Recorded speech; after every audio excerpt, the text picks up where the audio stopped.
Do you remember being a kid when a single afternoon felt like it lasted forever? You could play, dream, explore. Where did that feeling go? Now we're adults. We have money to buy more things, a new phone, a vacation, but we don't have the time to truly enjoy them. Or we have the time, but not the money. It's as if we're stuck on a seesaw. On one end is time, the thing you can never get back, ticking away with every second. On the other end is money, the thing you have to trade your time to get. And here's the unfair truth. We often trade way too much of our precious time just to earn a little more money, only to then use that money to try and buy back a little bit of scarce free time. But you can never buy back those endless afternoons. This trade-off is taking something more important than money or time. It's stealing your freedom. The freedom to choose what your day looks like. The freedom to do what you love with the people you love. Today's video isn't a get-rich lesson. It's a map to help you see the seesaw you're standing on, and more importantly, how to step off of it. Meet Mark. He's 32, a designer in San Francisco. Mark makes $110,000 a year. He can buy anything on Amazon with one click. But Mark cannot buy 2 unexpected hours to watch his daughter's school play on a Wednesday afternoon. He cannot buy back the vacation week he canceled to meet a project deadline. Mark's money buys convenience, but it cannot buy presence. Here's the first truth. Money can buy other people's time, but it can never buy back your own. Let's look at Mark's week. 40 hours for the main job, 10 hours commuting, 5 hours for after-hours meetings and emails, 20 hours for essentials, eating, sleeping, bathing.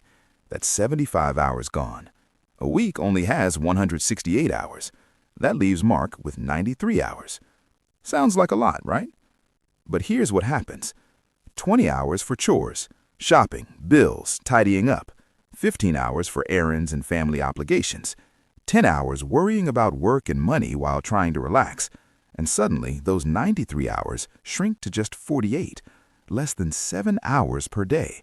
And in those 7 hours, Mark has to cram everything that makes life worth living, connecting with his wife, playing with his kid, pursuing a hobby, simply breathing. Mark isn't living. He's allocating leftover scraps of time. And here's the irony.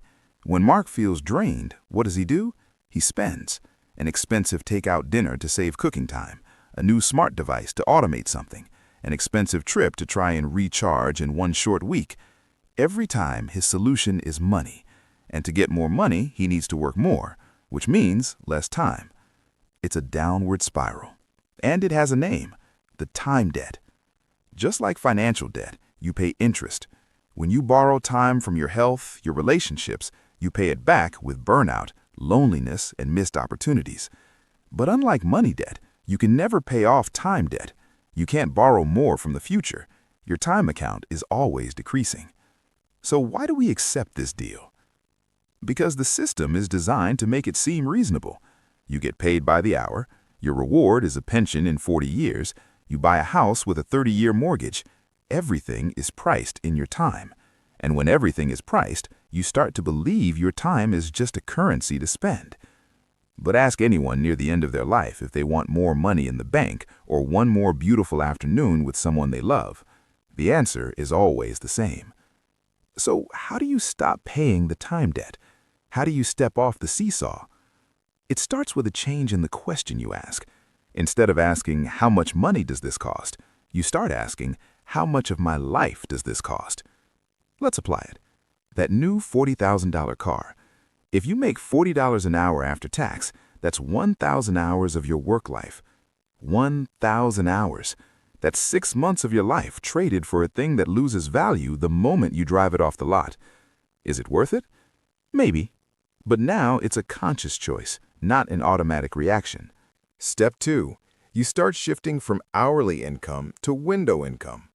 Hourly income is money you get for working. It chains you to the seesaw. Window income is money you earn while you sleep or while you're at your daughter's recital. It comes from things you build once that keep creating value. A scalable skill, a digital product, a small investment that yields returns. It doesn't need more of your time. It needs initial creativity and courage. Now, you might be thinking, that sounds great, but where do I even start? I'm not a programmer or an influencer. Let's break it down for Mark. His window income doesn't need to replace his salary on day one. It just needs to exist. It starts by identifying a time asset, something he creates once that can be exchanged for value multiple times without him being present every single time. For Mark, the designer, it could be this.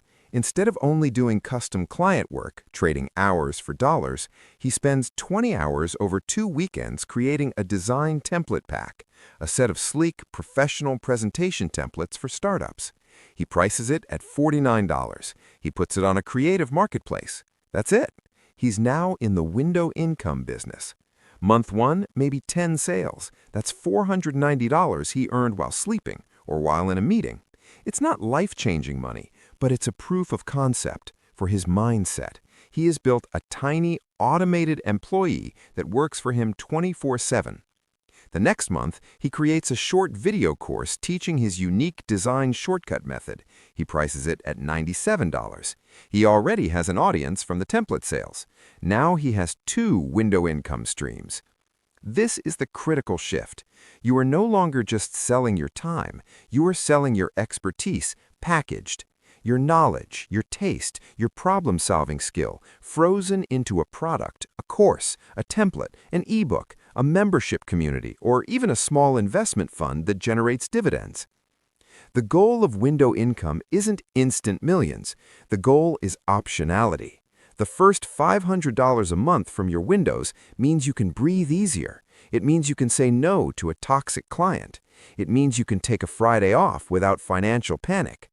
That $500 is buying back slivers of your time and your peace of mind, which you can then reinvest into building more windows.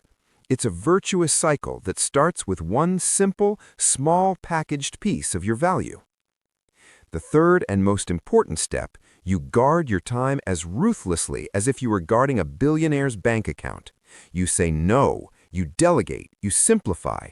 You realize every time commitment is a withdrawal from your finite life account, and you only spend it on what gives you the highest return in fulfillment. This doesn't mean abandoning money. It means putting money in its proper place as a tool. The best tool money can buy is freedom from trading your time for it. So, your challenge for this week is track not just your money, but your time. For 1 week, log where every hour goes, and then look at it. Ask yourself, am I happy with this trade? Which hours felt like an investment in the life I want? Which hours felt like a debt I'm paying? Because here is the real truth. True wealth isn't your bank account balance, it's your time balance, the hours you can spend freely, by your own choice, without fear or obligation. The seesaw only exists as long as you keep jumping on it. You can step off. You can refuse to play the game where the prize is more money, but the cost is your very life. Start with one simple question. What is important enough to trade an irreplaceable hour of your life for? And start there. If you want to go deeper on building window income and designing a time-rich life, hit subscribe. We'll draw that map together. Thank you for spending your time here. I'll see you in the next video.